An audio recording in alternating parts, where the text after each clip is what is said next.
देखो भाई, 10th class का जो है ना I10 डिस्टेंस चैप्टर हम पढ़ रहे हैं, वो भी R डी शर्मा में से। और ये चैप्टर आपका R डी शर्मा की बुक में 12 है भाई। और लास्ट टाइम हम जो ना एक्सरसाइज 12.1 में थे।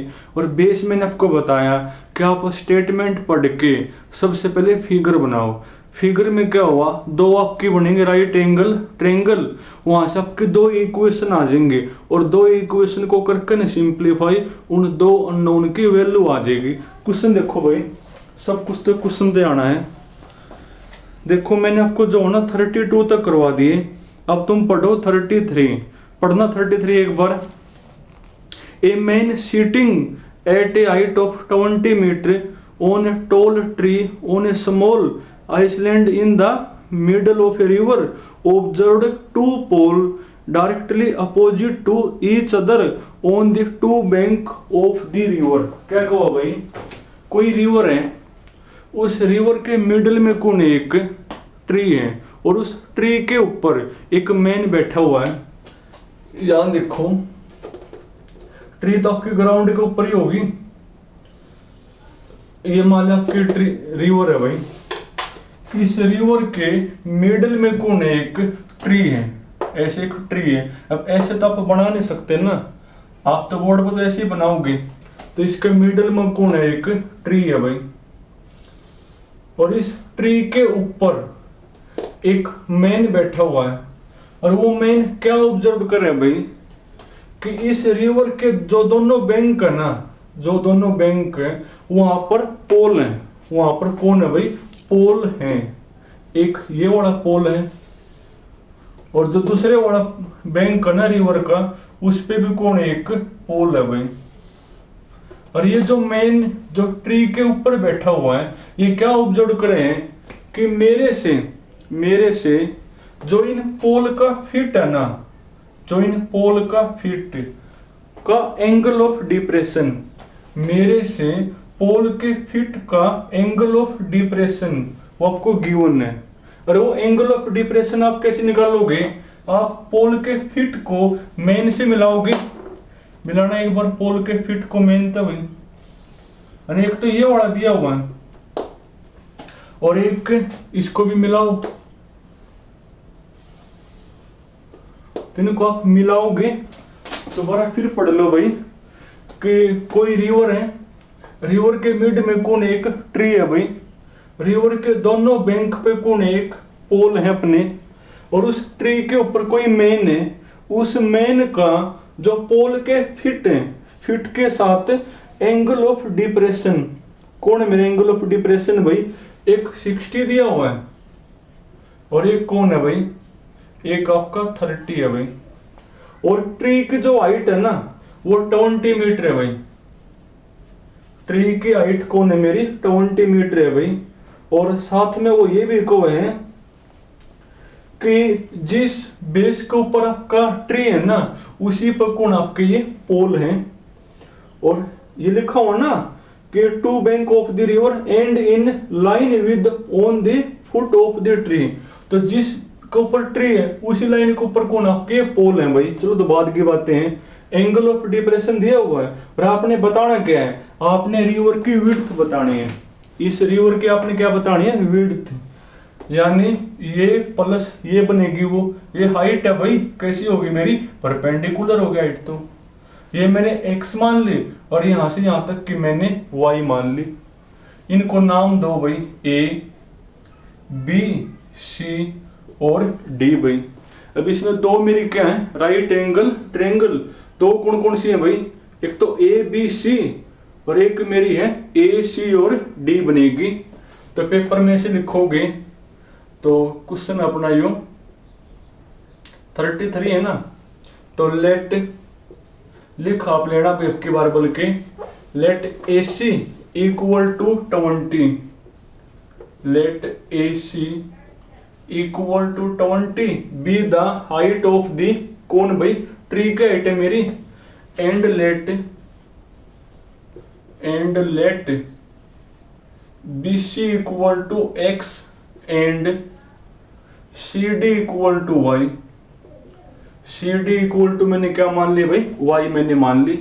अब आपको x प्लस वाई बतानी है ना, दो इसमें मेरी कौन है, ये राइट एंगल ट्रायंगल। देखो दो कौन कौन सी हैं, एक तो ए बी सी, एक ए सी और डी है मेरी। तो पहले ए बी सी लो, इन राइट एंगल ट्रायंगल, कोई सी लब की मर्जी है वैसे, चलो ए बी सी ले लो पहले, ए बी सी। देखो ए बी सी में क्या बनेगा, ये अपॉन ये करोगे यानी 20 अपॉन एक्स, एंगल के सामने परपेंडिकुलर, ये मेरा बेस तो टेंजेंट हो गया। क्या होता है tan 60 अपना भाई, tan 60 आपका होता है √3 क्रॉस मल्टीप्लाई, तो 20 upon √3 is equal to X. इसको नाम दो इक्वेशन नंबर 1। यहां तो y आ जाएगा मेरा। अब लोगे ए सी डी लोगे, इन राइट एंगल ट्रायंगल, कौन सी भाई, ए सी डी। देखो ए सी डी में 20 अपॉन वाई करोगे, 20 upon Y is equal to, फिर वही एंगल के सामने परपेंडिकुलर, ये मेरा बेस तो टेंजेंट हो गया, यानी टेंजेंट 30, तो 20 अपॉन वाई, tan 30 भाई 1/√3 क्रॉस मल्टीप्लाई, तो y की वैल्यू आ जाएगी 20√3, अरे क्रॉस मल्टीप्लाई। और रिवर की विड्थ कौन होगी, x प्लस वाई, कर दो ऐड इनको, तो therefore width of the river भाई, तो वो मेरी बनेगी x प्लस वाई। x मेरा कौन है 20 अपॉन √3 प्लस y कौन है मेरा 20√3। अब थोड़ा सा सिंप्लीफाई, देखो 20 कॉमन है भाई, अंदर बचेगा 1 अपॉन √3 प्लस यहां पर √3 बचेगा। अब क्या करोगे, एलसीएम ही लोगे, √3/1 लिखा हुआ ये 20 तो है मेरा, एलसीएम होगा √3 मल्टीप्लाई ना, इसको इससे करोगे डिवाइड 1 इंटू 1 √3 और √3 की मल्टीप्लाई 3 बनेगी भाई, और 3 प्लस 1 4 और 4 इंटू 20 यानी 80 अपॉन √3 ये बनेगी। सिंप्लीफाई आपको आना चाहिए, बाकी मैंने बता दिया कि ये कोई रिवर है, रिवर के मिड में कौन एक ट्री है भाई, दोनों बैंक पर कौन है पोल, और इस ट्री के टॉप पर कोई मैन बैठा हुआ है, उस मैन का पोल के जो फुट है उनसे एंगल ऑफ डिप्रेशन ये है, और आपने रिवर की विड्थ बतानी है ना, यानी x प्लस वाई। अब ये हाइट है तो परपेंडिकुलर होगी, एक तो ट्रायंगल ये होगी, एक ये होगी मेरी। और देखो भाई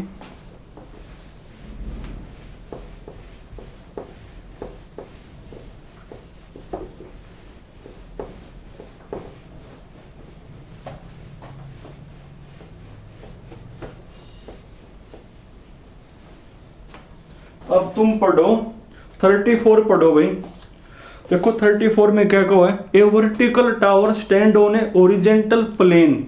ओरिजेंटल प्लेन को या ग्राउंड को एक ही बात है भाई, तो ये मान लो ओरिजेंटल प्लेन आपका या ग्राउंड एक ही बात होती है।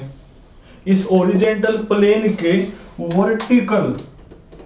वर्टिकल मतलब इसके ऊपर खड़ा हुआ कौन, एक टावर है भाई, ये ओरिजेंटल प्लेन हो गया, इसके ऊपर कौन एक टावर है अपना, एंड इज सरमाउंटेड, और उस टावर के ऊपर कौन है एक फ्लैग स्टाफ है। मान लो यहां तक तो टावर है, मान लो यहां तक तो टावर है, और इस टावर के ऊपर ये कौन है एक फ्लैग स्टाफ है ऑफ हाइट, जिसकी जो हाइट है वो 7 मीटर है भाई। यहां से यहां तक आपका फ्लैग स्टाफ है, इसकी हाइट कौन है 7 मीटर है। ये आपका टावर हो गया, ये आपका ओरिजेंटल प्लेन हो गया। From a point on the plane, और इस ओरिजेंटल प्लेन के ऊपर कोई पॉइंट है भाई, जिसका एंगल ऑफ एलिवेशन किसके साथ, bottom of the flag staff. देखो फ्लैग स्टाफ का ये बॉटम है, ये टॉप है, तो बॉटम के साथ इस पॉइंट का एंगल ऑफ एलिवेशन यही बनेगा, यही बनेगा भाई। ये आपको दिया हुआ 30 है, उसके बाद इसी पॉइंट पे फ्लैग स्टाफ का जो टॉप है ना उसके साथ है 45। ये कौन है मेरा भाई, ये आपका 45 है। और आपने टावर की हाइट बतानी है। ऐसे ऐसे मैंने आपको बहुत करवा दिए। यहां से यहां तक की हाइट h मान लो, ए बी सी, और तो इसमें दो आपकी क्या बनेगी, राइट एंगल ट्रायंगल। एक तो बी डी सी बनेगी, एक ए डी सी। लिख अब की बार तुम लेना, बहुत लिखवा दिए भाई।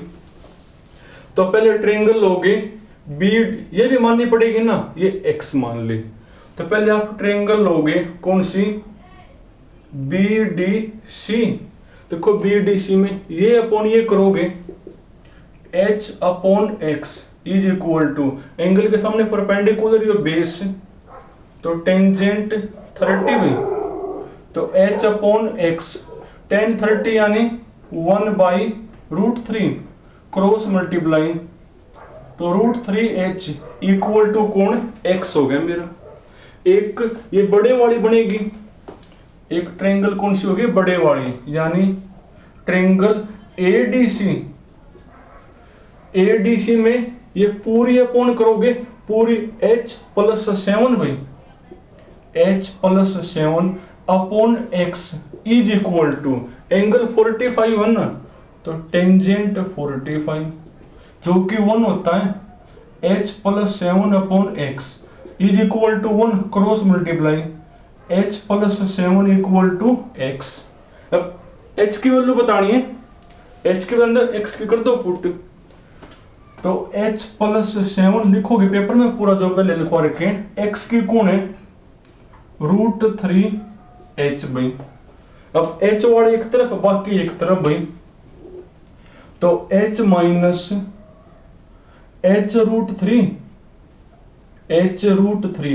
इज इक्वल टू, अरे कम करो इसको लेकर जाओ उस साइड, क्योंकि फिर आपका 7 माइनस का हो जाए, वरना तो इसी h को ले आओ इस साइड, तो 7 equal to h√3 minus h।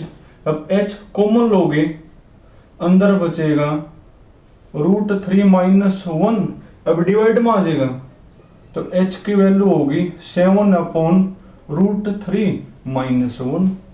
पर देखो डिवाइड में रूट है, तो क्या करना पड़ेगा, रेशनलाइज। कैसे करोगे, एक से ज्यादा टर्म है तो जो बीच में साइन है ना उसको पलटकर है ऊपर भी और नीचे भी मल्टीप्लाई, तो करना एक बार मल्टीप्लाई। एक तो 7, देखो नीचे हमेशा a माइनस बी और a प्लस बी की फॉर्म होती है, a square minus B square, √3 का स्क्वायर 3 माइनस में 1, तो 3 माइनस 1 नीचे आपका 2 बचेगा, तो 7/2 इंटू में कौन, √3 + 1, ये आ गया आंसर। देखो ना, तो कुछ है भी नहीं, मैं तो बिल्कुल आसान है। अब 35 और 36 तुम करोगे भाई, ऐसे ऐसे मैंने आपको बहुत करवा दिए। 35 भी तुम करोगे और 36 भी तुम करोगे। अब तुम पढ़ो 37, इसका भी खाली बल्कि मैं फिगर बना दूं, करना तुमने है भाई। 37 पढ़ना, 37 एक बार देखो। 37 में क्या लिखा हुआ है, a balloon is connected to meteorological जो भी ground station by a cable of length 215 metre inclined at 60 to the horizontal. Horizontal मतलब ग्राउंड होता है, ये आपका हॉरिजेंटल है भाई, और ये आपका हॉरिजेंटल है। ये मान ले बैलून है जिसको एक पॉइंट तक शो करोगे, और ये जो बैलून है ना जिससे भी बंधा हुआ है वो तो आपका ऐसे ही बनेगा, जिससे भी ये बंधा हुआ है वो तो आप ऐसे ही बनाओगे। स्पेशली लिखा हुआ है इसमें, ये बैलून इज कनेक्टेड, ये बैलून जिसके भी साथ कनेक्ट है, तो वो तो आपकी जो रस्सी होगी वो ऐसे ही बनाओगे। वो इंक्लाइंड मतलब एंगल बनाती है, ये एंगल बनाती है ओरिजेंटल के साथ। क्या बनाती है, एंगल 60 बनाती है एंगल। तो एक तो आपने बैलून की क्या बतानी है, हाइट बतानी है। और हाइट तो आप कैसे करोगे, मेजर, ऐसे ही करोगे मेजर, हाइट तो जो है ना आप परपेंडिकुलर ही करोगे मेजर, ये हाइट आपने बतानी है। और इसकी जो जिसके साथ आपका बैलून बंधा हुआ ना इसकी लेंथ है भाई 215 और ये हाइट आपने h मान लो। तो लिख आप लेना भाई इसको a इसको b। तो कोई बैलून है, वो बैलून जिसके भी साथ अटैच है ना वो ओरिजेंटल के साथ क्या एंगल बना रही है 60 का। तो आपने बैलून की हाइट बतानी, वो h मान ली, लिख लेना भाई।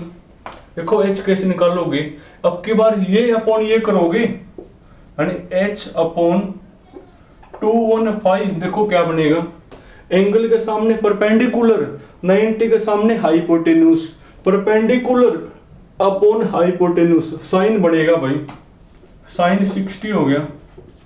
और h अपॉन 215 साइन 60 की वैल्यू √3/2 क्रॉस मल्टीप्लाई भाई।